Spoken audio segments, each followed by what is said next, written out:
My name is Rachel Moore. I am, or perhaps was, a creature of order. 37. My life in the tidy cul-de-sacs of Oak Ridge Estates outside Denver was a testament to meticulous planning, a landscape of predictable comfort built on the solid bedrock of logic and foresight. As a financial planner working from my home office, I dealt in futures. I charted out retirements, college funds, and investment portfolios for clients, transforming the chaotic whims of the market into straight, reliable lines trending upwards. My world was one of spreadsheets, asset allocation, and risk management. I believed that any problem could be solved if you simply looked at the numbers, identified the discrepancy, and corrected the variable. My own life, I thought, was my most successful portfolio. A charming two-story colonial in the heart of the HOA, a bright, precocious 8-year-old daughter named Sophie, and a community whose president painted herself as the ultimate guardian of harmony. That president is Karen Whitaker, the iron-fisted ruler of Oak Ridge Estates Homeowners Association. She spoke a language of covenants, compliance, and for the greater good that I never fully understood at first. She was the enforcer to my analyst, the chaotic energy of endless fines to my calm spreadsheets. In the beginning, that difference was almost respectable. Now, it had become a chasm. For months, Karen had been wearing her exhaustion like a bespoke blazer, tailored perfectly to elicit sympathy at every board meeting. She'd arrive late, smelling of expensive coffee and the faint non-committal scent of community planning lunches. She would sigh, a deep performative sound that filled the rec center, and rub her temples as she spoke of impossible deadlines and demanding vendors. "I need a break, Rachel," she'd murmur at the last meeting, staring into the middle distance with those perfectly lined eyes. "Just a week to shut my brain off and recharge for all of you."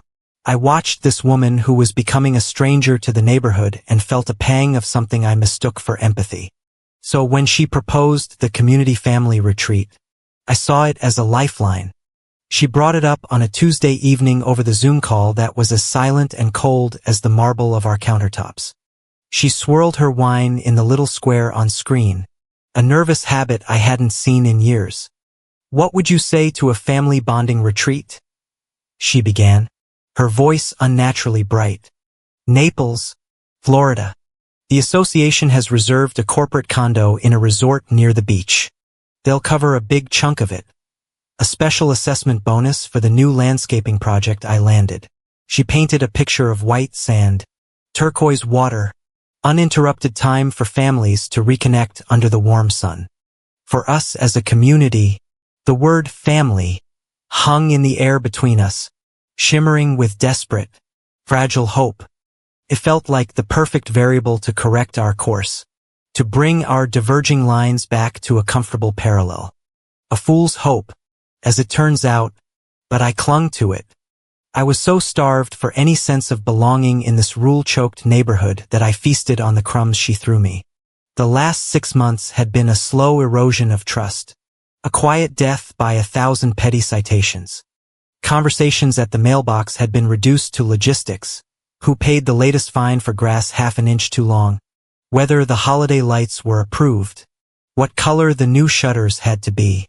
We moved around each other with the polite distance of neighbors who had forgotten why they'd ever decided to live together under one set of covenants. The shared smiles at block parties felt like muscle memory, and the space between my house and Karen's kingdom had grown into a vast icy tundra of fear. This retreat, I told myself, would be a thaw. It would be the sun we needed. I imagined Sophie building sandcastles, her laughter mixing with the sound of the waves and other kids. I imagined the whole neighborhood finally relaxing without clipboard patrols. I allowed myself to be happy, to believe in the beautiful, simple lie she was selling. I bought it wholesale. The first crack in the facade appeared, as it so often does, in the quiet glow of a computer screen. 3 days before we were scheduled to leave on the association dime, I was in my home office finalizing some client portfolios before the big event. An email from the HOA shared drive was sitting in our community inbox. The subject line was innocuous: flight confirmation for Unity Retreat. I opened it, intending only to confirm seat assignments and maybe see if I could arrange a special meal for Sophie. My eyes scanned the PDF attachment. There it was. Denver to Fort Myers. First class. Pleasant surprise.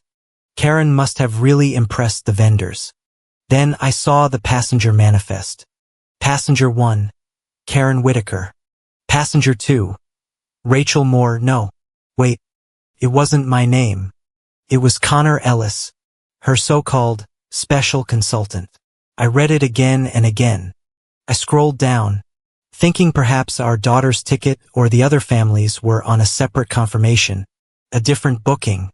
There was nothing, just two names, hers and his. The crisp digital letters seemed to mock me. Community Family Retreat, she had said. The word echoed in the silent room, sour and fraudulent. The cold dread that pulled in my stomach was a familiar sensation. It was the feeling of a portfolio crashing, the sickening lurch of numbers turning from black to red in a single brutal moment. I confronted her that evening, choosing my moment carefully at the emergency Zoom board call she'd scheduled. She was in her home office, scrolling through her phone, a placid look on her face. I kept my voice level, the practiced calm of a professional delivering bad news. Karen, I was looking at the flight confirmation. I only see 2 tickets. I watched her face for a fraction of a second. A flicker of panic crossed her Botoxed eyes before the mask of easy charm snapped back into place. She laughed. It wasn't a warm, genuine laugh. It was a sound effect, a tool to dismiss and deflect. Oh, that, she said, waving a hand breezily across the screen. The association perk only covers the president and 1 approved advisor. It's just policy. We'll handle the rest separately. It's no big deal. She said it with such casual confidence that for a moment I almost believed her, but her explanation didn't address the core issue. Why hadn't she mentioned it before? Why present it as a family retreat for the whole community if our families weren't fully included? So Sophie and the other kids will fly coach while you and Connor are in first class? I asked, the question hanging in the air. They'll be fine, she said, her eyes already returning to the bright screen of her phone. They'll probably prefer it. They can watch movies the whole time. She didn't see the problem, or rather, she didn't care that I saw it. I tried to believe her for Sophie's sake, for the memory of the neighborhood I thought I lived in. I tried to force the puzzle pieces to fit, but the lie had a scent, a distinct cloying odor that now clung to everything. It was in the way she angled her laptop away from the camera whenever I asked to follow up. It was in the hushed, hurried phone call she took on mute, her back turned to the screen, her voice a low murmur I couldn't quite decipher. It was in the over-the-top affection, the sudden "we're all in this together" emails that felt less like leadership and more like misdirection. The world I had built on logic and trust was beginning to feel like a house of cards in a hurricane.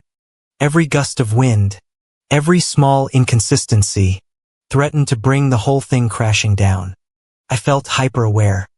My senses turned up to an almost painful volume, analyzing every word, every gesture, searching for the truth. She was so intent on hiding. The night before the so-called retreat kickoff, the truth found me. Karen was supposedly prepping final details at the community center. The sound of her voice echoing through the rec room speakers, a steady rhythm against my pounding heart. Sophie was sound asleep in her room, her small chest rising and falling in the soft glow of her nightlight. I was in my home office, ostensibly to review the HOA expense reports I'd volunteered to help organize months ago, an act of neighborly duty that had become an act of espionage. Her digital suitcase lay open in the shared cloud folder, a neat collection of receipts and itineraries. My fingers brushed against a zipped folder labeled Event Supplies. Inside, My hand closed around a small digital receipt. It was from a boutique downtown, one known for its delicate, expensive lingerie. The box was wrapped in silver paper with a silk ribbon in the photo attachment. I knew with a certainty that chilled me to the bone that it was not for any community event. My hands trembled as I carefully zoomed in. A whisper of emerald green silk lay nestled in tissue paper. My color was sapphire blue, always had been. Beneath the box, my fingers found something else. A hotel keycard sleeve. The logo was not from the family-friendly resort Karen had hyped for us. It was for the Azure Palace, a notoriously exclusive and romantic hotel on a private key a half-hour away. The reservation slip tucked inside was for a king suite, and the name on it was not Whitaker. There was no explosion, no screaming match in the chat. The rage I should have felt was instantly sublimated, transformed into something cold, quiet, and terrifyingly clear. The emotional part of my brain shut down, and the financial planner took over. Grief was a liability. Fury was an unmanaged asset. What I needed now was data. I walked away from the screen, leaving the folder exactly as I had found it. I sat down at my desk, the one where I managed the futures of dozens of families, and opened my laptop. The familiar glow of the screen was a comfort. I logged into the HOA shared financial portal access I still had from when I'd helped set up the special assessment fund, and began to work with the detached precision of an auditor. I started taking screenshots. I downloaded 3 years of bank statements. I saved every credit card bill as a PDF. I documented every large withdrawal, every hotel charge in cities she'd supposedly visited for solo board trips, every jewelry store purchase that no one had ever seen at community events. I created a new folder on a thumb drive, hidden deep within my work files. I named it Project Freedom. Each click of the mouse was a quiet declaration of war.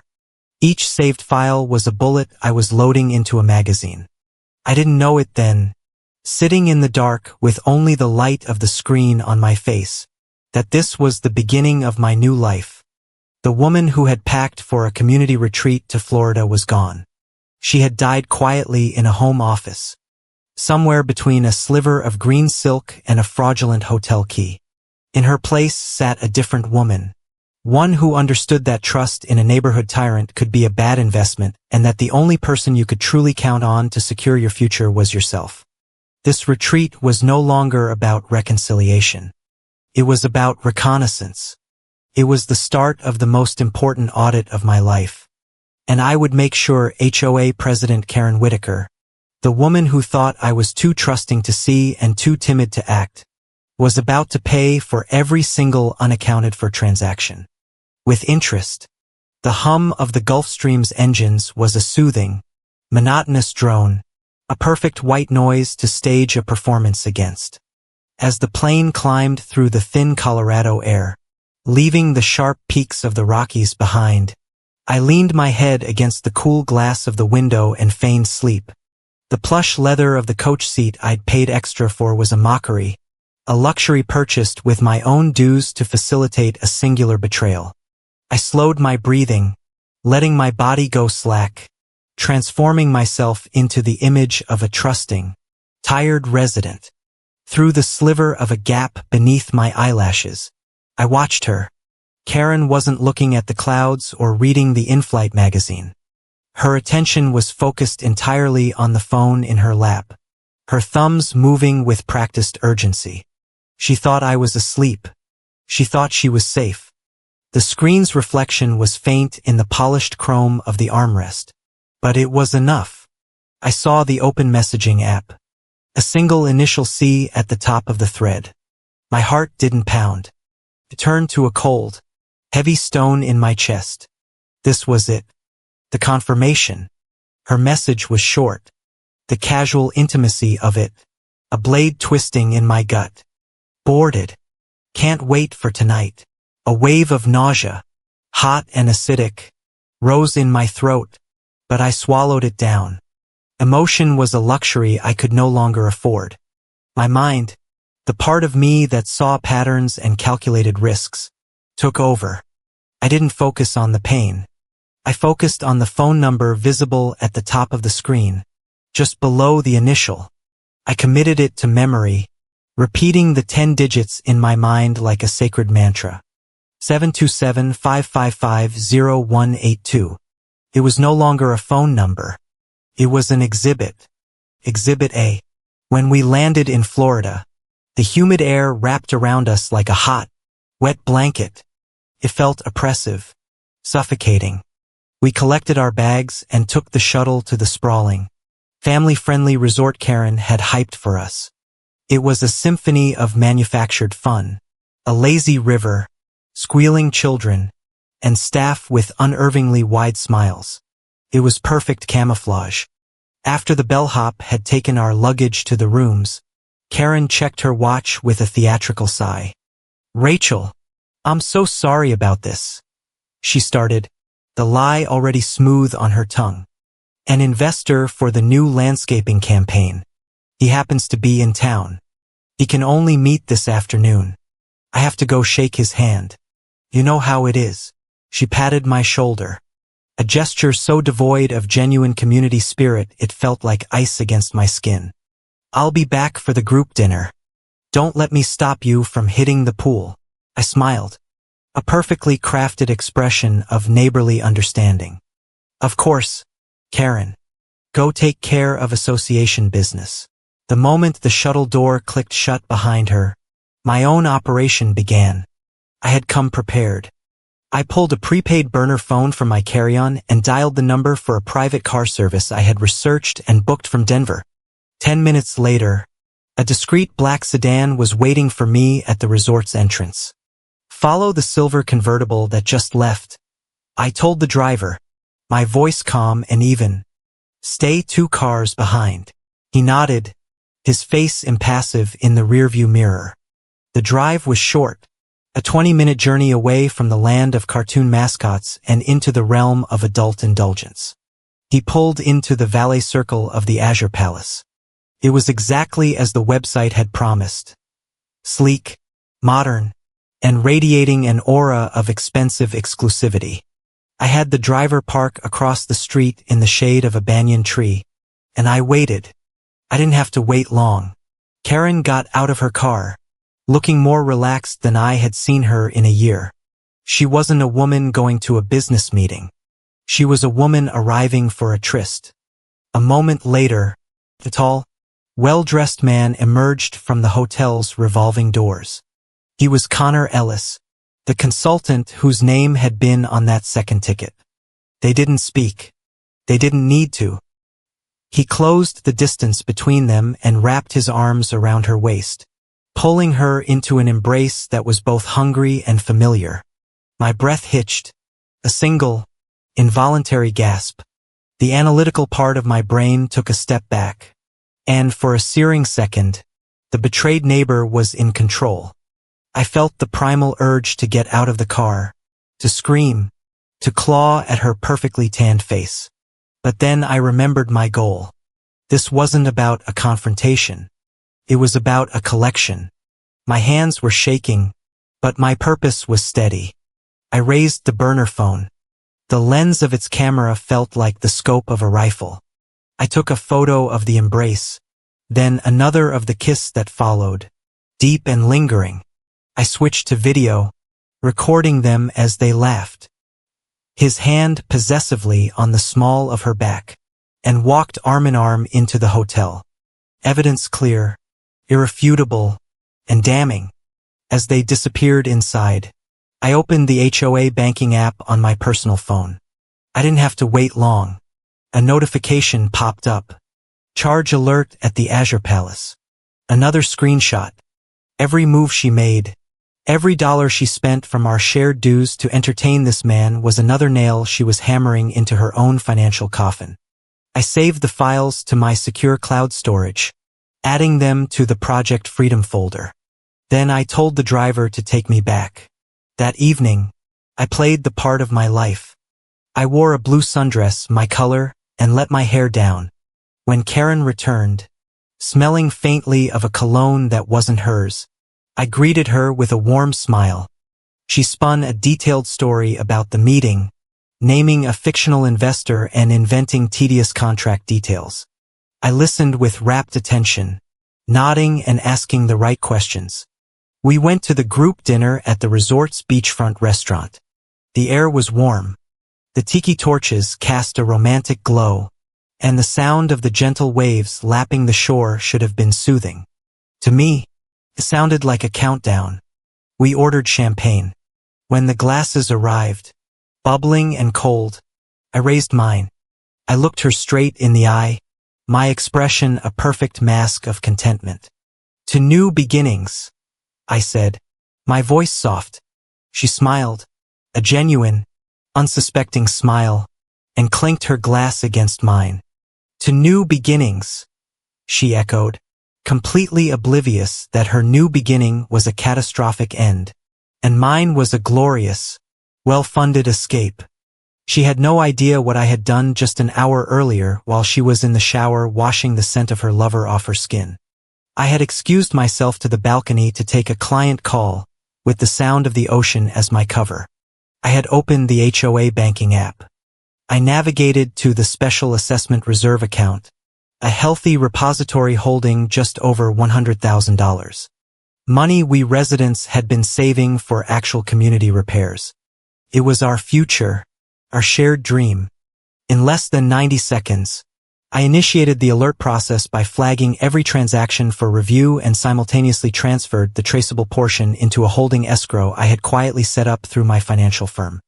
The recipient was a new corporate account I had prepared for a limited liability company I had registered online. The name I chose was a small, vicious piece of poetry, my own private joke. Connor Elite LLC. I typed in the name, a tribute to the man with the initial C. Let him be the namesake for my liberation fund. My finger hovered over the confirmation button for only a second. There was no hesitation. I pressed it. A simple digital action that felt as definitive and as powerful as signing a Declaration of Independence. 2 days later, her carefully constructed world began to wobble. She tried to buy something at one of the resort's high-end boutiques, a watch I knew was destined for his wrist. Her association credit card was declined. Annoyed, she tried the debit card tied to the reserves, declined. A frown creased her forehead. She stepped outside to call the bank, her voice tight with frustration. She came back to the group later, her face pale. "Rachel, something's wrong," she said, trying to sound calm. "The retreat fund, it's frozen, and they've put a security hold on everything. Did you notice any weird activity?" I looked up from my book, my face a canvas of wide-eyed innocence and concern. "What? No, of course not. Oh my God, Karen, do you think we were hacked?" I flooded her with panicked questions, suggesting possibilities, fueling her own fear and confusion. I told her I'd received a suspicious phishing email a few days ago and had clicked on a link before I realized my mistake and maybe I'd compromised the portal. I called the fraud department right away. I lied smoothly.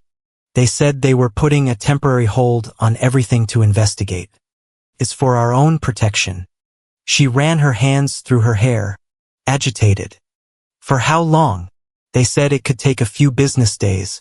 I replied, my voice laced with feigned helplessness. "You know how it is. The bank has its procedures." She believed me. Of course she did. She had never once looked at me and seen a strategist.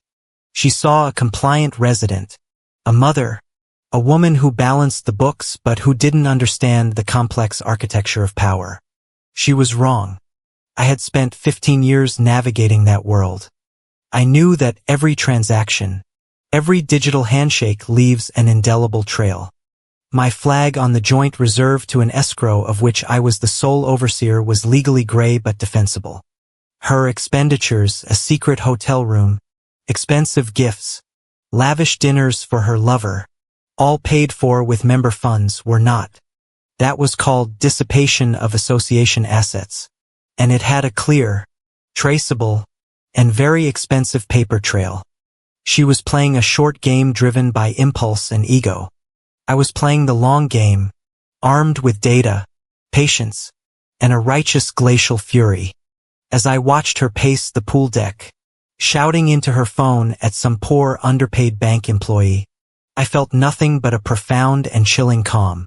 The neighbor who had trusted her, who had paid her dues faithfully, was well and truly gone. I was no longer her compliant resident. I was the architect of her downfall. She thought she was on vacation. In reality, she was in a cage I had built around her, and she was only just beginning to rattle the bars. She was about to learn that I was not just the woman who paid her fines. I was the woman who was going to take everything she had. And it would all start with the $100,000 she didn't even know she'd lost yet. 3 days, 72 hours of living inside a meticulously constructed play. I performed the role of the concerned resident flawlessly, discussing the bank fraud with Karen in hushed, worried tones while Sophie splashed happily in the resort pool. She was agitated, constantly checking her phone for updates from the bank that I knew would never come. She was a woman trapped in a state of suspended animation, her financial life frozen solid, and she had no idea the architect of her prison was sitting 3 feet away applying sunscreen to her daughter's back. On the 3rd day, as I was sitting on a lounge chair watching Sophie attempt a handstand in the shallow end, my personal phone buzzed on the table beside me. It was not a number I recognized. The message was a short, sharp jab of text. "Did you move the money? It's in your name." The sender was anonymous, but I knew it was him, Connor. A slow, cold smile spread across my face, a tiny private muscular contraction that no one would ever notice. I didn't feel rage or a desire for confrontation. I felt something far more potent, validation. It was the quiet, thrilling hum of a complex equation resolving into a simple, elegant solution. In their panic, they had made a fatal error. She had discussed our association finances with her lover, and he was foolish enough to contact me directly, confirming their collusion in writing. They had just handed me the final, irrefutable piece of evidence I needed. With a steady hand, I took a screenshot of the message, complete with the originating phone number. I did not reply. I saved the image to my secure folder, labeling it Exhibit B. They thought they were cornering me. In reality, they had just confirmed every charge my lawyer would one day level against them. They had confirmed everything. The flight back to Denver was thick with a silence that felt heavier than the clouds we were flying through. Karen was sullen and withdrawn, the frustration of her financial impotence simmering just beneath the surface.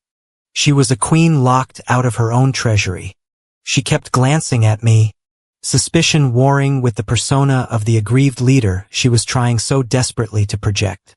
I simply read a book, my demeanor placid, my pulse as steady as a metronome.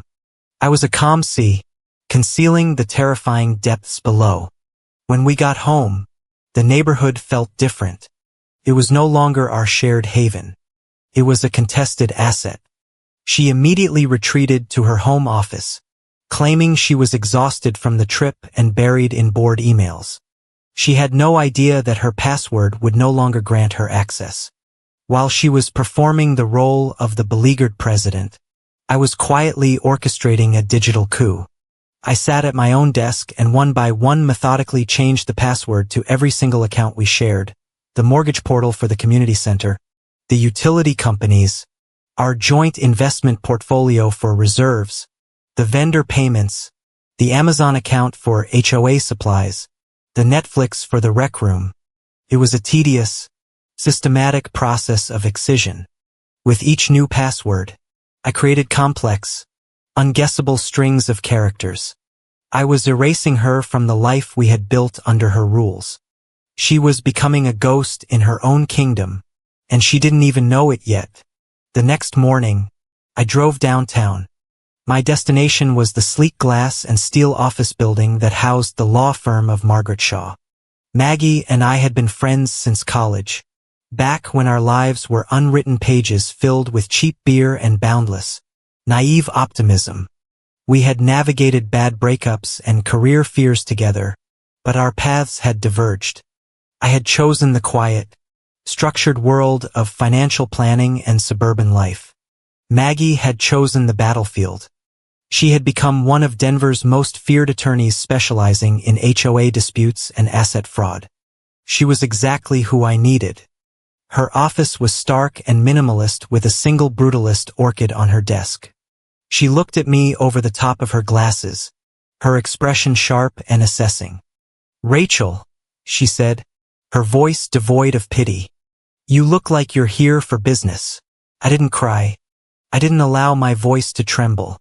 I laid out the situation with the same dispassionate clarity I would use to describe a client's portfolio. I spoke of the separate hotel, the financial discrepancies, the secret lover. I presented it not as a heartbreak, but as a breach of fiduciary duty, a fraudulent misappropriation of shared assets. Maggie listened, her fingers steepled, not interrupting once. When I was finished, she leaned forward, a predatory gleam in her eyes. "Let me be clear, Rachel," she said, her voice cutting through the quiet of the room. "If she used member funds, joint dues to finance a personal affair, to pay for hotels, gifts, and dinners for her lover, we can do more than just get you your share. In this state, that's dissipation of association assets. We can make her pay it all back from her personal accounts. We can make her bleed." She paused, letting the words hang in the air. "If you have the proof, we can leave her with practically nothing." "I have the proof," I said simply. I opened my laptop and turned it to face her. I clicked open the folder labeled Project Freedom. One by one, I showed her everything. The crystal-clear photos of Karen and Connor embracing outside the Azure Palace. The short video clip of them walking into the lobby, his hand proprietarily on her back. The downloaded credit card statements with the charges for the hotel and the lingerie boutique highlighted in yellow. The flight confirmation showing only 2 first-class tickets. And finally the piece de resistance, the screenshot of the text message from Connor. Maggie's expression remained neutral, but I saw her eyebrows raise almost imperceptibly. She scrolled through the files, her focus absolute. It was the look of a master craftsman admiring a perfectly constructed weapon. "My God, Rachel," she said, finally looking up at me. "You've done all the work for me. This is airtight. This isn't a case. It's a demolition." That evening, the calm in our neighborhood finally broke. Karen had spent the day discovering the full extent of her digital exile, her frustration mounting with every password incorrect notification. She found me in my front yard where I was calmly watering Sophie's flower bed, the one she had once fined me $250 for being unapproved color. She stood in the driveway, her face a mask of wounded indignation. "What did you do, Rachel?" she demanded, her voice dangerously low. "I can't log into anything. The reserves, the credit cards, anything. What the hell is going on?" She tried to soften her approach, to fall back on her old tools of emotional manipulation. "Don't you trust the board?" The question was so absurd, so profoundly disconnected from our reality that I almost laughed. I turned from the hose to face her, my expression unreadable. "I believe in data, Karen," I said, my voice quiet but firm. "I no longer trust words." She stared at me, truly stared at me for the first time in months. And in that moment, she saw it. She saw that the woman she thought she knew was gone. She was looking at me, but she wasn't seeing the compliant, trusting resident she had ruled for 15 years. She wasn't seeing the hopeful young mom who had cried at the first block party, nor the exhausted, radiant mother who had volunteered for every committee. That woman had been slowly dying for years, a death by 1,000 little fines and 1,000,000 moments of neglect. Her betrayal in Florida had been the final fatal blow. The person standing before her now was a stranger. She was a quiet, calculating echo of the woman she had destroyed, a perfect replica animated not by neighborly hope, but by cold, hard logic and an unshakable resolve. She was a financial planner after all, and she was about to liquidate her entire world. With the battle lines drawn in the quiet of my front yard, the Cold War turned hot. But this was not a war that would be fought with shouting matches or slammed doors. My weapons were different. They were spreadsheets, bank records, and the unblinking, impartial logic of numbers. The day after Maggie confirmed the strength of my position, I began the formal audit of the association. It was no longer just about gathering evidence for a lawsuit. It was about a full-scale forensic accounting of the years I had invested in the failing enterprise that was Oak Ridge Estates. I treated our shared reserves like a hostile takeover target, and I was the activist investor determined to expose every hidden debt and fraudulent asset. My home office became a command center. I worked with a ferocious, focused energy I hadn't felt in years. The grief that had been a dull ache in my chest was replaced by the clean, sharp adrenaline of the hunt. I started with our primary investment portfolio, a collection of mutual funds and bonds we had built together. It was clean, thankfully. Too many compliance checks for her to easily siphon money from there. Then I moved to the secondary accounts, the forgotten ones that people often overlook. An old savings account with a few thousand, a certificate of deposit we'd opened for community projects. Small discrepancies began to appear, a few hundred here and there, transferred to a personal account of hers I didn't recognize. These were her pocket money, her slush fund for lunches and small gifts I now understood were not for the community. I logged each one, a running tally of petty betrayals. The real discovery, the one that would detonate her entire life, was buried deeper. I was tracing the flow of money from her corporate expense account. She had a shell corporation, Whitaker Incorporated, that she used for her consulting work, or so she had told the board. It was a legitimate business entity, but as I cross-referenced the statements from her association credit card with the deposits into Whitaker Incorporated, a pattern emerged. Inflated expense reports, reimbursements for client dinners that never happened, vendor payments for fictitious services. She was systematically defrauding her own association on a small but consistent scale, laundering the money through her shell corp. It was arrogant, sloppy, and utterly damning. But that wasn't the big one. The big one was the wire transfer I'd been searching for. The one that explained where our dreams had really gone. Tucked away in the quarterly statements for Whitaker Inc. was a single massive line item. A withdrawal of exactly $100,000, dated just 2 weeks before our trip to Florida. The description was vague. Initial capital investment, CM project. My blood ran cold. It had to be a coincidence. But I had learned there were no coincidences in an audit. There were only patterns you hadn't yet deciphered. I dug deeper, running a search for the transaction number through the state's business registry, and there it was. The money had been transferred to a newly registered LLC. The company had been founded just 16 days ago. Its business purpose was listed as media consulting and brand development, and its name was Connor Elite LLC. My own private joke had turned out to be the literal staggering truth. The registered agent and sole officer of the company was listed as Connor Ellis. He hadn't just used our money to take her on vacation. He had embezzled $100,000, the money we residents had saved, the nest egg for actual repairs, the funds I had so carefully managed, and used it to bankroll his new company. It was a staggering act of financial infidelity. So brazen and reckless, took my breath away. She hadn't just cheated the community. She had stolen from all of us to build a new life with his. This changed everything. This was no longer just a lawsuit about dissipation of assets. This was embezzlement. This was tax evasion. The $100,000 was listed as a business expense for Whitaker Incorporated, a tax write-off, But it was a personal gift, a transfer of assets masquerading as a business transaction. She was committing a felony. For a moment, I felt the ground shift beneath me. The sheer scale of her deceit was almost too much to comprehend, but the shock quickly receded, replaced by an icy, diamond-hard resolve. She had handed me a nuclear weapon, and I was going to use it. I did not call Maggie. I did not call Karen.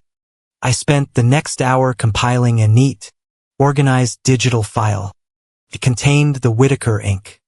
bank statement showing the withdrawal, the state registration document for Connor Elite LLC showing Connor Ellis as the owner, and a brief dispassionate cover letter explaining the discrepancy. I logged on to the official website for the Colorado Attorney General's HOA Oversight Division and the Internal Revenue Service whistleblower page.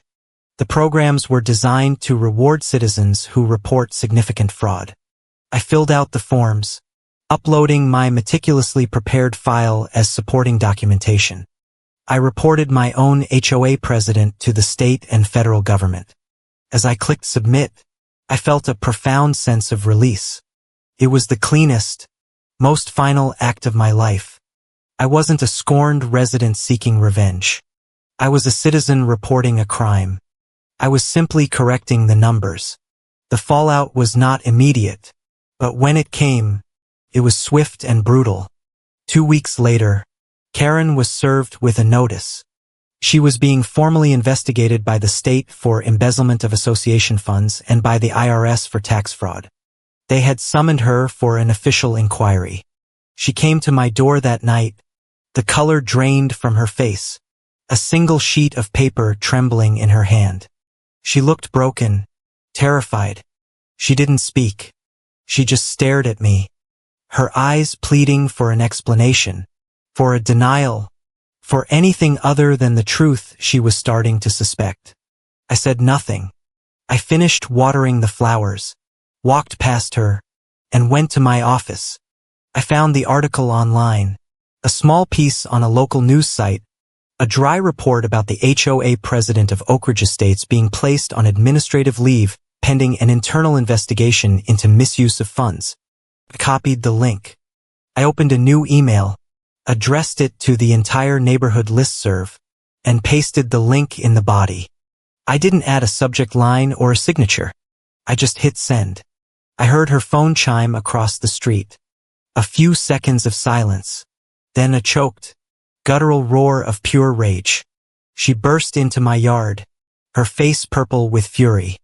The woman of cool confidence completely gone, replaced by a cornered, panicked animal. She held her phone up, the screen glowing with the headline. "You?" she screamed, her voice cracking. "You did this? Did you do this?" She was unraveling, the polished veneer cracking to reveal the ugly, desperate woman beneath. I swiveled in my chair to face her from the window, my hands folded calmly on my desk. My heart was beating a steady, even rhythm. For the first time, I wasn't afraid of her power. I looked directly into her eyes, and the woman she saw there was not her compliant neighbor. She was her judge, jury, and executioner. "I didn't create the lie, Karen," I said, my voice as cold and clear as a winter morning. "I just reported the incorrect data. The numbers were wrong. You were the one who made them wrong." Her face crumpled. The accusation died on her lips because she knew it was true. I had not fabricated anything. I had not exaggerated. I had simply held up a mirror, and the monster she saw in the reflection was herself. She stumbled back, leaning against the fence for support, the fight draining out of her, replaced by a dawning, horrified understanding of her own ruin. From that day on, everything collapsed for her. The internal investigation at the association was swift. Faced with the irrefutable evidence I had provided the state and IRS, she was removed for cause. Her reputation, carefully cultivated over 2 decades, was annihilated overnight. The news of the HOA embezzlement scandal, as the gossip blogs gleefully dubbed it, spread through our neighborhood and professional circles like wildfire. Residents stopped waving. Neighbors crossed the street to avoid her. She was a pariah. She began to lose her composure.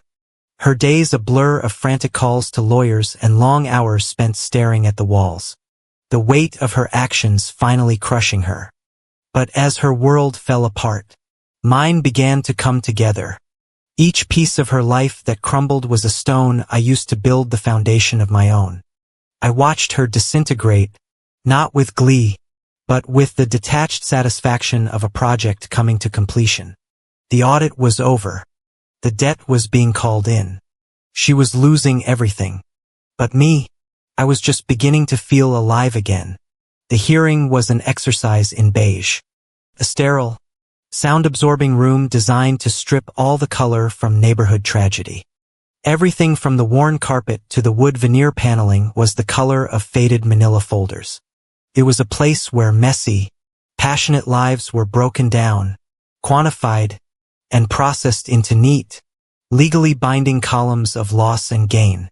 I sat beside Maggie, my back ramrod straight, my hands resting calmly in my lap. Across the aisle sat Karen and her lawyer, a slick, overworked man who looked like he'd been dressed by a committee on corporate despair. Karen was not the woman I had feared, nor the panicked animal who had screamed in my yard. She was a new creation, a performance piece titled The Contrite Leader. She wore a somber charcoal suit. Her hair was perfectly styled, and her face was arranged into an expression of profound soulful regret. She was playing the lead in a tragedy of her own making, and she was determined to win an Oscar for it. Her lawyer began, his voice a smooth practice bomb intended to soothe and persuade. He painted a picture of Karen as a pillar of the community, a dedicated president who, under immense professional pressure, had made a single regrettable error in judgment. He used words like misguided, transgression, and momentary lapse. He was trying to frame an epic betrayal as a minor clerical error. Then it was Karen's turn to speak. She stood, but she didn't look at me. She looked at the judge, a woman in her late 60s with intelligent, weary eyes that had seen every lie a tyrant could tell a neighborhood. "Your Honor," Karen began, her voice thick with a carefully rehearsed emotion. "I won't stand here and make excuses for my behavior. I failed. I failed the community. I failed the residents." She paused, letting the weight of her confessions settle in the quiet room. "But I need you to understand that my actions did not come from a place of malice. They came from a place of confusion, of loneliness. I only made a mistake," she said, her voice dropping to a near whisper, "because I cared too much for the wrong priorities." The line was delivered with heartbreaking sincerity. It was a masterpiece of misdirection, an attempt to reframe herself not as the villain, but as a tragic hero who had simply lost her way. She was asking for pity, for understanding, for a leader's second chance. When she sat down, the room was silent. The judge looked over at me, her expression unreadable. "Mrs. Moore," she said, "do you have a response?" I stood. I did not feel nervous. I felt a clarity so profound it was almost serene. I looked at Karen, and for the first time, she was forced to meet my gaze. I let the silence stretch for a beat, letting her performance evaporate in the sterile air.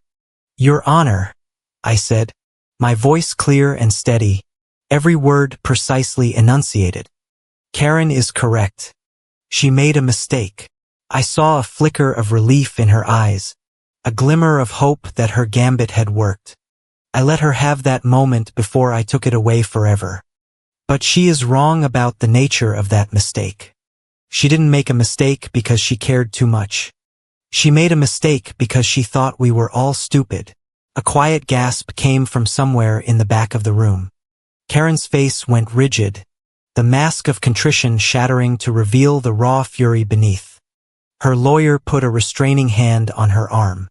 I had not raised my voice. I had not accused her of cruelty or infidelity. I had accused her of something far worse in her mind, of miscalculating. I had reduced her grand, passionate tragedy to a simple, foolish error in judgment about her opponents. I had dismissed her emotional plea and replaced it with a cold analytical fact. That was Maggie's cue. She rose, a sheaf of papers in her hand, her demeanor that of a surgeon about to make the first incision. Your Honor, while Mrs. Whitaker's narrative is compelling, my client prefers to deal in the language of evidence. What followed was a systematic, brutal dismantling of Karen's entire empire. Maggie was magnificent. She didn't grandstand or raise her voice. She simply presented the data. She projected the photo of Karen and Connor embracing outside the Azure Palace onto a large screen at the front of the room. The image was high resolution, their joyful intimacy undeniable and obscene in the cold light of the hearing. Then came the video, silent and damning. She presented the bank statements highlighting the charge for the hotel room, the charge for the lingerie boutique, the string of lavish dinners. She presented the corporate registration for Connor Elite LLC with Connor Ellis's name clearly listed as the sole proprietor next to the bank statement from Whitaker Inc., showing the $100,000 capital investment. She presented the screenshot of the text message from Connor, a final perfect confirmation of their collusion. With each new piece of evidence, Karen seemed to shrink in her chair. The color drained from her face, leaving behind a pasty gray pallor. Her lawyer objected weakly, citing relevance. But the judge overruled him every time with a flick of her wrist. The evidence was not just relevant. It was the entire story.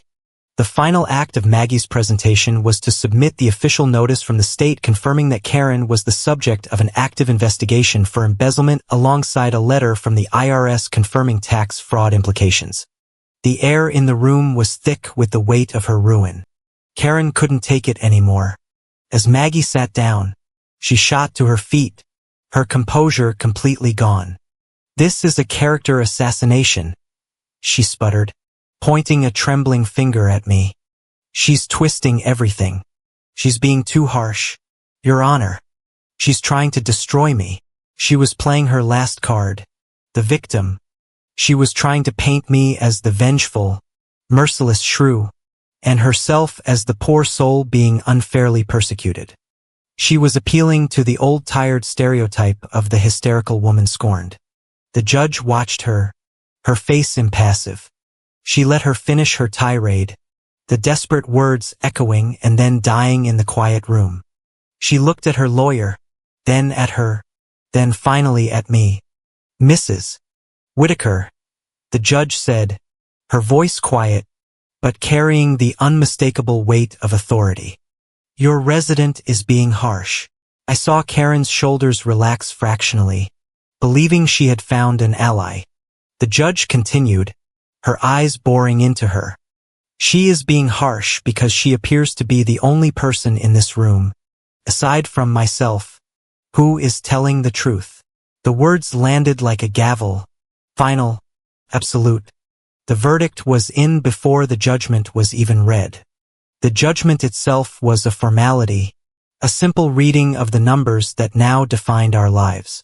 Due to the overwhelming and meticulously documented evidence of financial infidelity and the deliberate dissipation of association assets, the division would not be status quo. I was awarded sole oversight of the Community Center Renovation Fund and the primary assets. The remaining association assets, including reserves and investments, were to be split with heavy restitution in the resident's favor. To compensate for the funds she had stolen, she was, of course, solely responsible for any and all liabilities arising from the ongoing investigations. She was left with her depleted personal savings, her ruined reputation, and the clothes on her back. She had been liquidated. We walked out of the hearing room into the bright, cold light of a Denver afternoon. We stood for a moment on the courthouse steps. A strange suspended moment between our shared past and our separate futures. Fat, wet snowflakes had begun to fall, melting on the warm pavement.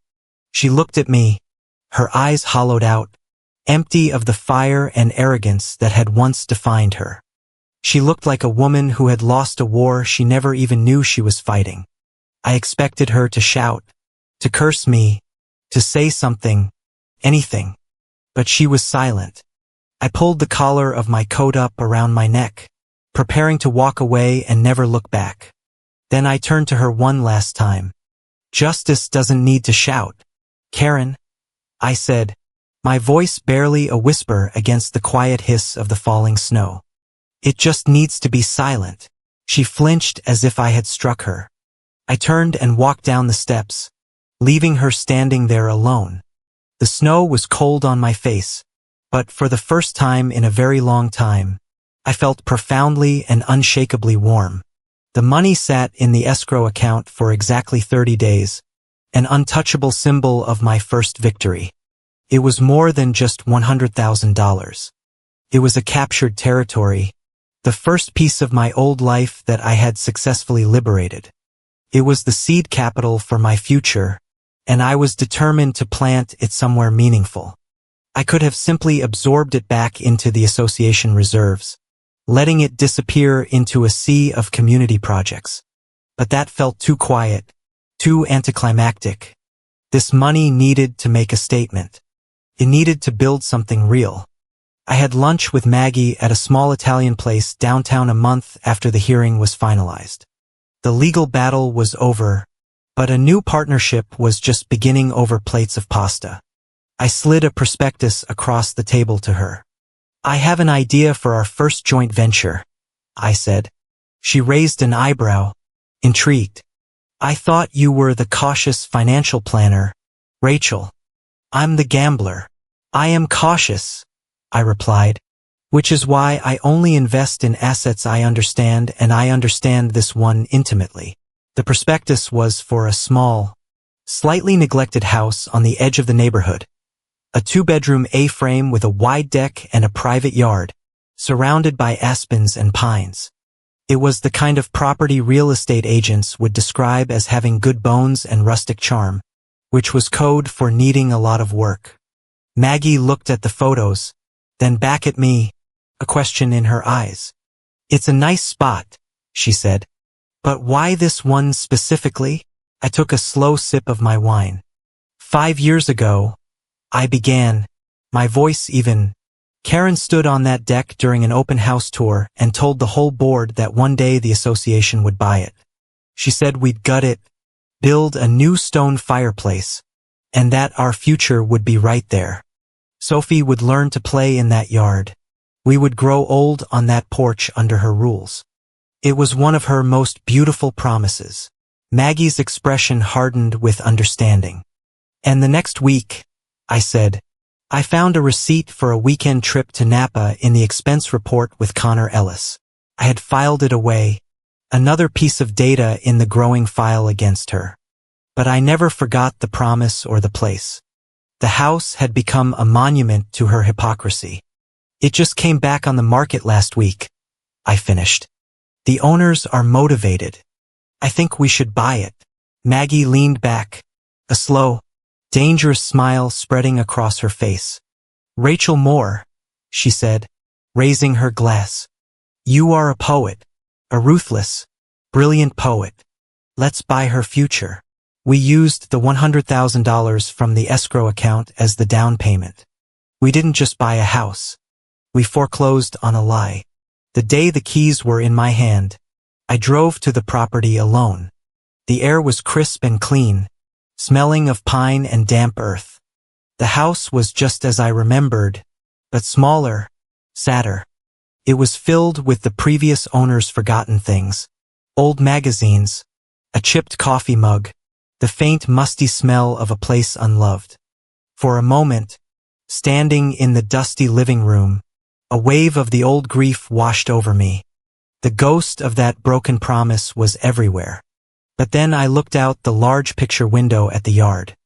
Its surface a perfect placid mirror of the vast blue sky. And I knew what I had to do. This wasn't a place for ghosts. It was a place for a resurrection. The renovation became my therapy. I hired a contractor, But I was there every day in old jeans and a t-shirt, my hands covered in dust and paint. The first thing to go was the dark oppressive wood paneling that covered every wall. We tore it down, revealing the clean white drywall beneath. The old stained carpets were ripped up, exposing beautiful hardwood floors that I had sanded and refinished myself. Every choice I made was a deliberate act of erasure and reinvention. Where Karen had envisioned a dark, masculine stone fireplace, I installed a sleek, modern gas insert surrounded by clean white tile. The dingy kitchen was gutted, replaced with bright white cabinets, quartz countertops, and stainless steel appliances. Every wall in every room was painted the same shade of clean, brilliant white. I was bleaching the memory of her out of the very bones of the place. I threw out every last stick of the old furniture, every chipped plate, every faded curtain. When it was done, the house was unrecognizable. It was filled with light, air, and possibility. The last thing I did was hang a new custom-made sign by the front door. It was carved from a single piece of light-colored wood. The letters simple and elegant. It read, Freedom Cottage. The cottage became my sanctuary. But my work was in the neighborhood. I didn't go back to my old firm. Couldn't. I had been changed by my experience. My skills honed for a new, more personal purpose. I used a portion of the settlement to lease a small, elegant office space in a historic building in Cherry Creek. I hung a simple brass plaque on the door. More HOA freedom strategies. Your future secured. My business model was simple. I was a financial planner, but my clientele was exclusively residents, specifically residents navigating the treacherous financial waters of bad HOAs. People who, like me, had woken up one day to find that the person they had trusted with their community had secretly been building another one. My first clients came through Maggie. They were families in the midst of their own battles, feeling lost, terrified, and powerless. I didn't just offer them financial advice. I offered them a strategy. I taught them how to read an HOA statement like a detective, how to trace the digital breadcrumbs of a secret life, how to separate member assets from misappropriated funds. I helped them set up their own oversight LLCs, secure their own lines of credit, and build financial firewalls around themselves and their children. I became their wartime consigliere. We would sit in my quiet, sunlit office, and they would tell me their stories, their voices often breaking with pain and betrayal, and I would listen. Then I would turn my computer screen towards them and say, "Okay, let's look at the numbers. Let's find your freedom." One afternoon, sitting with a new client, a teacher whose HOA president had been funding his personal vacations with the playground fund. She looked at me with tears in her eyes. "My neighbors say I'm being cruel," she whispered, "that I should just walk away and not make it so hard for her." I reached across my desk and put my hand on hers. "They said I was cruel, too," I told her, my voice gentle but firm. "No, you are not being cruel. You are just finally learning how to choose yourself. There is nothing cruel about that." My phone rang one evening while I was at the cottage, sitting on the new deck, watching the sunset paint the yard in shades of orange and pink. The caller ID was a blocked number, but I knew who it was. I let it go to voicemail. The message was short, her voice raspy and unfamiliar. "Rachel, it's me, Karen. Can we please just talk? I just want to talk." I listened to the message, then deleted it. I felt no anger, no pity, not even a flicker of curiosity. She was a bad investment I had already divested from. I typed out a short text message to the last number I had for her. "I am busy living well." I hit send, then blocked the number for good. I put my phone down and took a sip of my wine. The silence of the yard my only companion. As the last sliver of sun disappeared behind the mountains, I looked out at the dark, still grass. I thought about the $100,000. The money that had been stolen from a dream of this very place. It wasn't lost. It hadn't vanished. It had simply been reallocated. It had changed hands, moving from a woman who saw it as a tool for her deceit, to a woman who used it as the foundation for her independence. It had been an investment after all, the best one I ever made.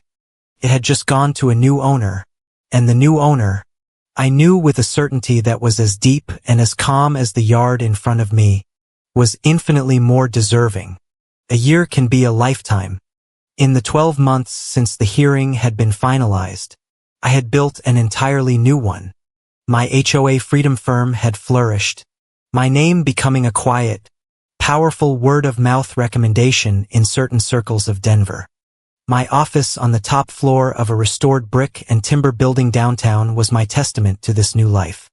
It was a space of clean lines, natural light, and quiet competence, with a commanding view of the mountains that had once felt like a cage and now felt like a promise. The woman who worked here bore little resemblance to the one who had cried over a flight confirmation. This woman was calm, solvent, and entirely unapologetically her own. I was in the middle of reviewing a client's asset portfolio when my assistant, a sharp young woman named Chloe, buzzed me on the intercom, her voice hesitant. "Rachel, I'm sorry to bother you. There's a woman here to see you. She doesn't have an appointment. It's Karen Whitaker." The name felt like a word from a dead language. It held no emotional charge, only a distant clinical familiarity, like a case study I had once read. I felt a flicker of surprise, but no anxiety, no dread. "It's fine, Chloe," I said, my voice even. "Send her in." I swiveled my chair to face the door, my hands resting on the cool, polished surface of my desk. I was not in her neighborhood. I was in my territory. She was the one asking for entry. The woman who walked through the door was a ghost. The expensive suit, the confident stride, the easy charm, all of it was gone, stripped away to reveal the diminished woman beneath. She was thin, her shoulders slumped inside a cheap, ill-fitting blazer. Her face was gaunt, etched with the fine lines of chronic stress and poor sleep. She looked older, tired, and profoundly defeated. She stood awkwardly in the center of the room, her eyes darting around at the evidence of my success as if it were a foreign country. She seemed to be searching for some trace of the woman she had known, the life she had lost. But there was nothing here for her. This world was entirely of my own making. "Rachel," she said, her voice raspy. "Your office is nice." "It is," I replied, my tone neutral. I did not ask her to sit. I did not offer her a drink. I simply waited. The silence stretched, amplifying her discomfort. She was the supplicant here, the one who had come with a purpose. Finally, she seemed to gather herself, her gaze fixing on me with a desperate, searching intensity. "I won't take up your time," she said, fumbling with her words. I needed to understand something for me." She took a small step closer. "When?" she asked, her voice cracking slightly. "When did you start to hate me?" It was a classic Karen question. She was searching for a single event, a flashpoint of emotion she could isolate and analyze. She wanted to believe my actions were born from a simple, understandable narrative of a resident scorned, that I had discovered the scam, and in a fit of jealous rage, decided to destroy her. She needed to believe it was about hate, because hate was an emotion she could comprehend. Hate was the flip side of fear, an acknowledgement of her power over me. I looked at her, at this hollowed-out woman, and I felt nothing. Not hatred, not pity, just the quiet finality of a closed account. "Hate is a passionate emotion, Karen," I said, my voice as calm and cool as the glass of water on my desk. "It requires an investment of energy. My actions were never about passion." I leaned forward slightly, pinning her with my gaze. If you want a specific moment when everything changed, I can give you one. It wasn't when I found the tickets. It wasn't when I saw you with him. It was in the precise quiet moment that I realized you genuinely believed I would never be smart enough to win. She stared at me, her brow furrowed in confusion. She didn't understand. She was still thinking in terms of fear and betrayal. She couldn't grasp that I was talking about something else entirely. It was never about him, I continued, my voice cutting through her confusion. He was just a symptom, a liability you failed to account for. The real betrayal was your assumption that I was a passive asset in your portfolio, a docile domestic creature who paid the dues but lacked the intellectual capacity to see the whole board. You lied to me about the community retreat because you were confident I wouldn't check the booking. You siphoned money from our accounts because you assumed I wouldn't notice the discrepancies. You built a whole new life with our shared dues because you fundamentally believed that I was your supporting cast, the woman in the background, too trusting and too simple to ever challenge the star of the show. Your mistake wasn't cheating the community. Your mistake was underestimating me. That's when it was over. The truth of it, the cold analytical reality of it seemed to land on her with a physical weight. She visibly sagged, the last bit of fight draining out of her. She stumbled back to the chair opposite my desk and sank into it, her face in her hands. She was silent for a long time. When she finally looked up, her eyes were wet with unshed tears. I lost everything, she whispered. The words a raw, ragged admission of defeat. It was a plea for sympathy, a final attempt to cast herself as the victim of my ruthless campaign. I would not allow it. No, I said, my voice sharp, corrective. You are misstating the cause and effect. You didn't just lose everything as if you were the victim of a natural disaster. You lost because you underestimated me. You lost because you played a sloppy, arrogant game against an opponent you never bothered to respect. Your loss was a direct and foreseeable consequence of your own hubris. Don't attribute it to my cruelty. Attribute it to your incompetence. Her tears finally fell, 2 silent tracks down her gaunt cheeks. She looked utterly broken. A woman who had not only lost the game, but had been forced to understand exactly how and why she had been outplayed. She wiped her eyes with the back of her hand, a gesture of futility. She had one last question, the last desperate grasp for a piece of the past she could hold on to. Did you ever respect me? She asked, her voice barely audible. She wasn't asking about the end. She was asking about the beginning. She needed to know if any of it had ever been real. I did, I said, and for the first time, I allowed a flicker of something other than cold analysis into my voice. I gave her that small, honest truth. I respected the leader I thought I had. I respected the idea of the community we were building. I respected who we were. I paused, then delivered the final liberating clause. But I respect freedom more. That was it, the final word. There was nothing left to say. She seemed to understand that. She nodded slowly, a gesture of complete and final surrender. She pushed herself up from the chair and walked out of my office without another word. Without looking back. I didn't watch her go. I swiveled my chair back to face the mountains, the view that was entirely mine. I sat for a moment in the perfect peaceful silence of her absence. Then I buzzed my assistant. Chloe, I said, could you please bring the bottle of champagne from the mini fridge and 2 glasses? As Chloe set the bottle down, I opened the bottom drawer of my desk and took out a small Bluetooth speaker. I put on a quiet classical piano piece, the notes filling the office with a sense of calm and order. I poured the champagne myself, the crisp pop of the cork, the only sound that mattered. It was a celebration, not of her ruin, but of my survival. As the bubbles rose in my glass, I thought about the long, painful journey from that first lie about a community retreat to this moment of quiet absolute victory. The lesson, I realized, was never about the $100,000. The money was just a number. The real lesson was about the incalculable price a tyrant pays for the simple fatal mistake of thinking a resident is worth less than she is. The quiet personal satisfaction of my victory was never meant to last. In the modern world, a compelling story is a form of currency, and the narrative of my financial resurrection was too valuable to remain private. My firm's success, built on a niche of empowering residents through financial literacy, had begun to attract attention. First, a feature in a Denver business journal, then a mention in a national magazine's Women in Finance issue. It was a slow build, a steady accumulation of professional credibility. Then the call came that shifted everything from the local to the national stage.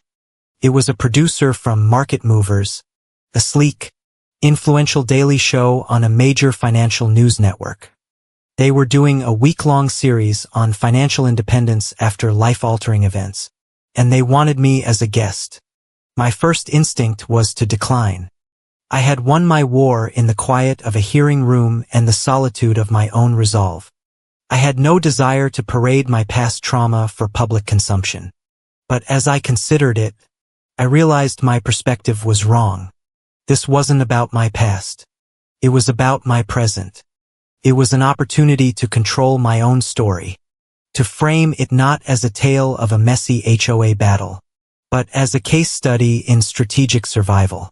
It was a chance to amplify my mission on a scale I couldn't achieve one client at a time. I saw the power in it. The power to take the most painful experience of my life and reforge it into a tool for others. I accepted. The television studio in New York was a whirlwind of controlled chaos. Bright lights, hushed technicians, and the faint antiseptic smell of electronics. I sat across from the host, a sharp, intelligent woman named Sarah Chun, whose on-air persona was a blend of empathy and incisive questioning. I was not nervous. I had spent the last 2 years of my life preparing for moments like this, learning to speak the language of facts and figures with unshakable calm. When Sarah asked me what the catalyst was for starting my own firm, I didn't flinch. I didn't mention Karen's name or Connor's. I didn't speak of heartbreak. I spoke of data. I started my firm, I said, looking directly into the camera, after a significant community event forced me to conduct a full forensic audit of my association. I discovered a major financial discrepancy, a 6-figure member asset that had been fraudulently reclassified as a personal expense for a shell company. It was a devastating discovery personally but professionally. It was an epiphany. Sarah leaned in, sensing the core of the story. An epiphany? How so? Because, I explained, it taught me that for many homeowners, financial literacy isn't a luxury. It's a vital form of self-defense. That single painful transaction made me realize that sometimes you have to lose a great deal of money to finally understand its true value. The loss of that asset became my seed capital, not just for a new business, but for an entirely new life built on the principle of absolute financial transparency and independence. I spoke for 10 minutes outlining the strategies residents could use to protect themselves, the importance of having their own oversight, their own accounts, and a clear-eyed understanding of their neighborhood's financial health. I turned my personal tragedy into a universal lesson. The story of the lost money was the hook, the human element that made the dense financial advice accessible and urgent.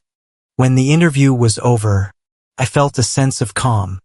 I had told my truth on my terms. I had no idea what was coming. By the time my flight landed back in Denver, the interview was already exploding. The network had packaged a 90-second clip. My anecdote about the fraudulent business expense and my line about losing money to find its value, and posted it on all their social media channels. It went viral with a speed that was both exhilarating and terrifying. The headline they ran with was pure digital gold. Financial planner explains how losing $100,000 in her HOA battle led her to her true calling. The internet in its infinite wisdom shortened it. The narrative that rocketed across social media was simpler, more powerful. The woman who lost $100,000 and found herself. My life changed overnight. My firm's website crashed from the traffic. My email inbox became an avalanche of messages, not just from potential clients, but from homeowners, hundreds and hundreds of them, from every corner of the country. They were short, raw, and incredibly powerful. I just opened my first oversight account in my own name. I'm 47. Thank you. Your interview gave me the courage to finally ask my board for the password to our reserves.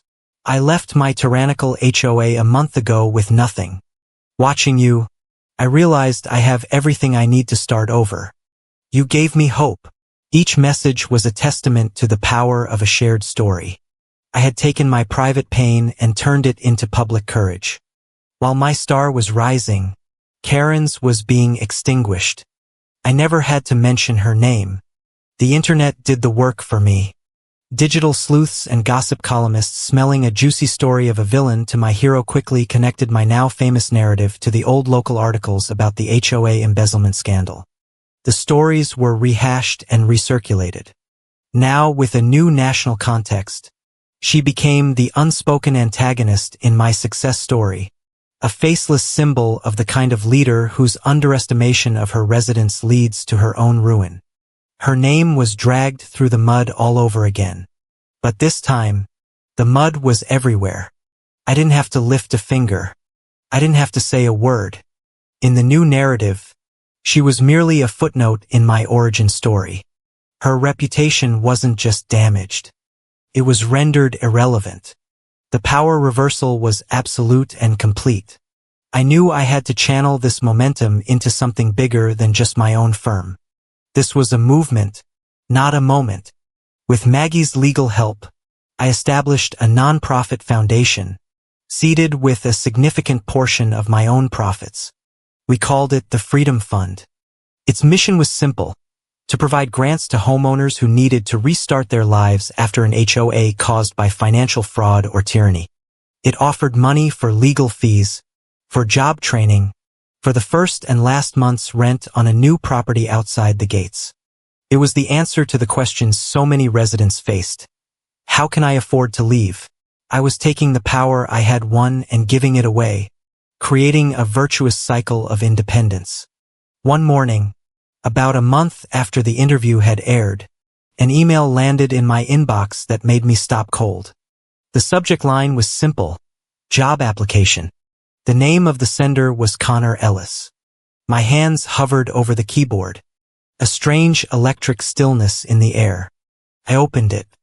It was a short, pathetic letter. He wrote that he had seen my interview and was so inspired by my journey.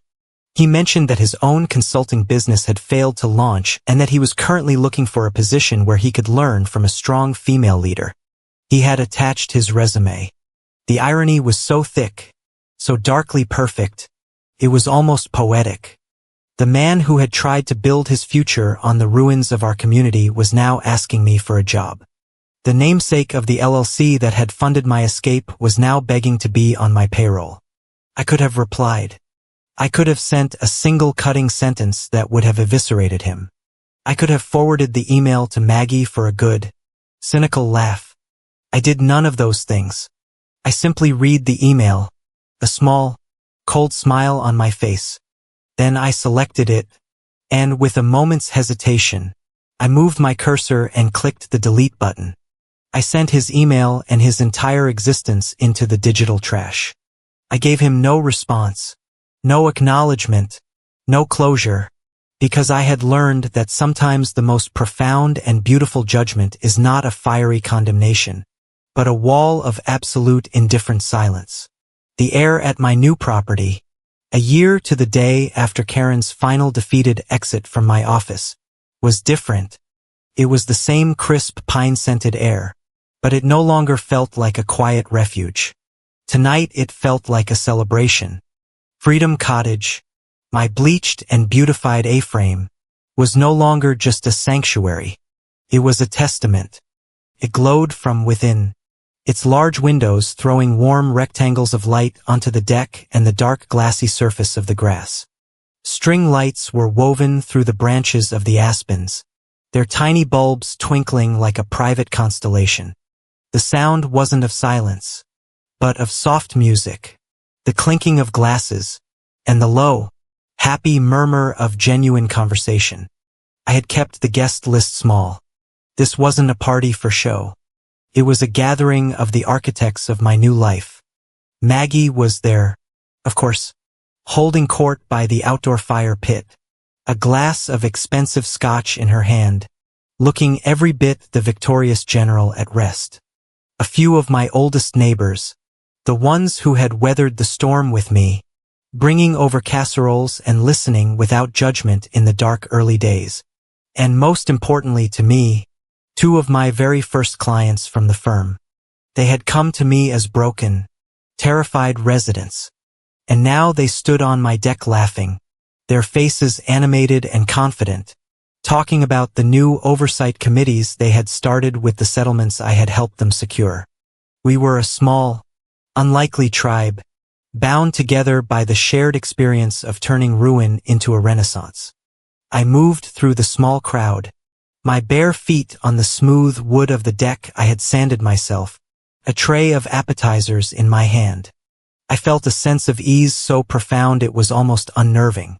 For years, hosting a party had been a performance. I would worry about the food, the music, whether Karen was charming the right people, whether my smile was convincing enough. Tonight, there was no performance. There was only presence.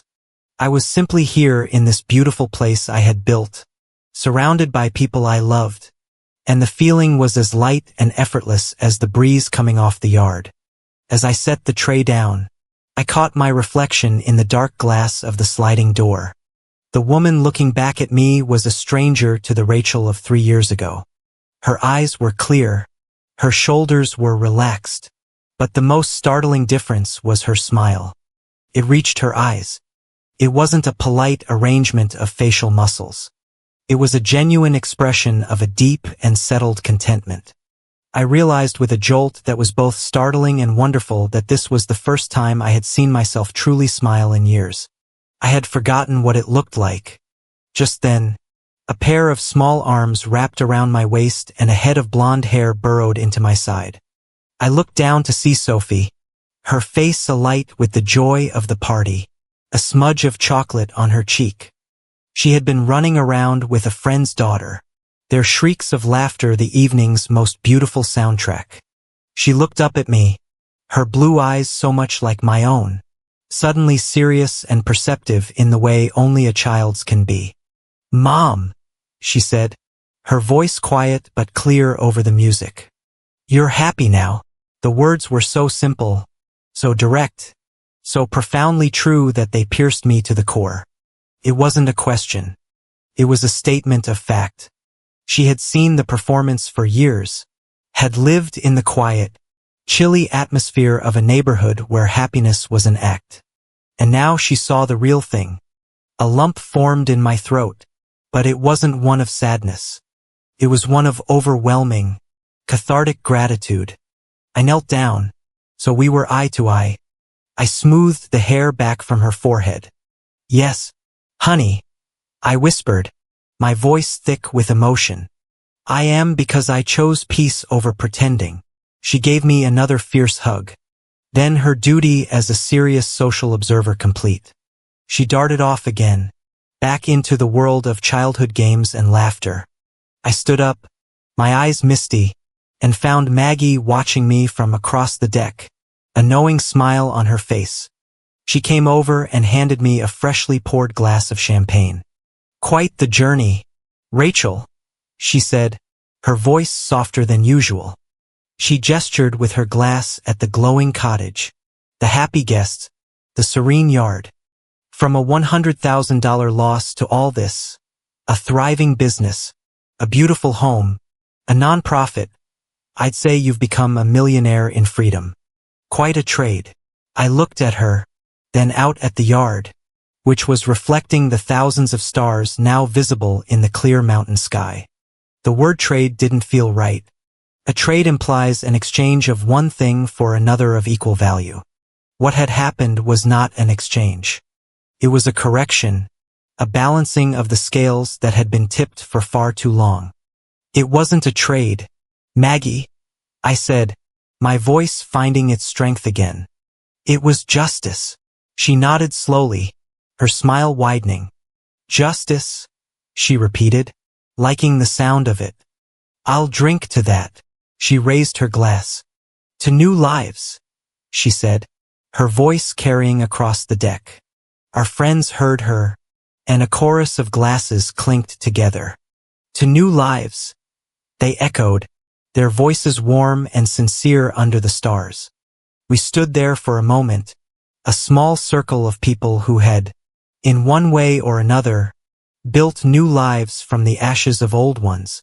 And then, as if on cue, a sudden, brilliant explosion of green light blossomed over the yard.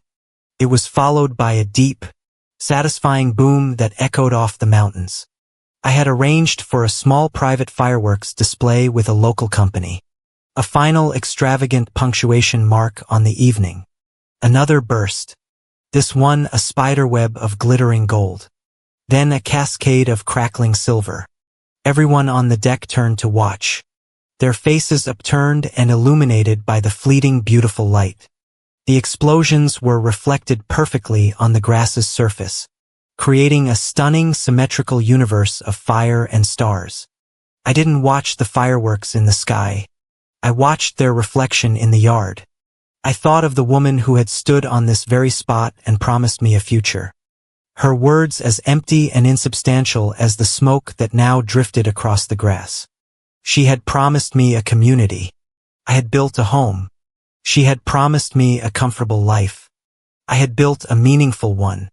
She had promised me her future, and I had taken back my own. As a final, magnificent firework, a huge weeping willow of shimmering purple and white lit up the entire yard. A profound and simple truth settled over me. It was a feeling not of victory, not of revenge, but of wholeness. In the quiet aftermath of the last explosion, with the scent of gunpowder in the air and the cheers of my friends around me, I finally understood. I hadn't lost anything. Not the $100,000. Not the years of my life. Not the trust one thought I had. None of it was a loss. It was a shedding, painful, necessary sloughing off of a life that was never truly mine. I had simply been returned to myself, stronger, richer, and freer than I had ever been before. The last of the fireworks had faded, leaving behind the scent of smoke and the deep, contented silence of the mountains. The party had softened into its final, beautiful moments.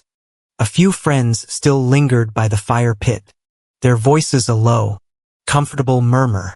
The string lights cast a warm, gentle glow, and the yard was a sheet of black glass perfectly reflecting the stars. I was standing at the edge of the deck, looking out at the grass, when a quiet voice spoke beside me. It was Anna, the journalist from the magazine, who had been a discreet and thoughtful observer all evening. "Rachel," she said softly, holding a small digital recorder. "I know the party is winding down. I just have one last question if that's okay." I turned from the yard to face her in the soft light. She looked less like an interviewer and more like a confidant. "Of course," I said. She paused, choosing her words carefully, looking back at all of it. The discovery, the pain, the fight, the way your life was turned inside out and put on public display. If you could go back to that moment right before you opened that email with the flight confirmation, knowing everything that was about to happen, would you do anything differently? It was the question everyone always wanted to ask. The one that hung in the air after the story was told. The search for regret. The desire to know if the cost of the war was too high. I didn't have to think about the answer. I didn't think of the lonely nights, the fear, the rage, or the woman who had been the catalyst for it all. I thought instead of the woman I used to be, The one who lived in a beautiful house but felt like a ghost in it. The one whose smiles were a carefully managed asset. The one who didn't know the feeling of breathing air that was entirely her own. I thought of her and I felt a profound sense of gratitude for the fire that had burned her world to the ground, allowing something new to grow. I turned my gaze from Anna and looked straight ahead as if a camera was there, capturing this final definitive statement for the world. My voice, when I spoke, was not loud, but it was filled with a certainty that was as solid and as real as the mountain before me. No, I said.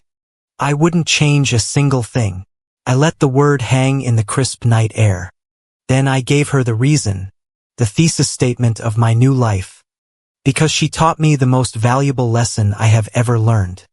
She taught me that freedom is the real luxury, and I was finally able to afford it. Anna stared at me for a moment, the professional facade of the journalist falling away to reveal the woman beneath who simply understood. She slowly lowered the recorder, a look of profound respect in her eyes. She gave a small, knowing nod, then quietly stepped away, leaving me alone with my final thought. And then a sound bubbled up from deep inside me. It was a laugh. It wasn't the triumphant roar of a victor or the cynical chuckle of the vengeful. It was light. It was airy.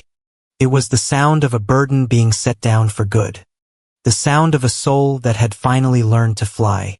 The world seemed to pull back then, the lens widening, my quiet laughter, a gentle counterpoint to the chirping of crickets, was the only sound.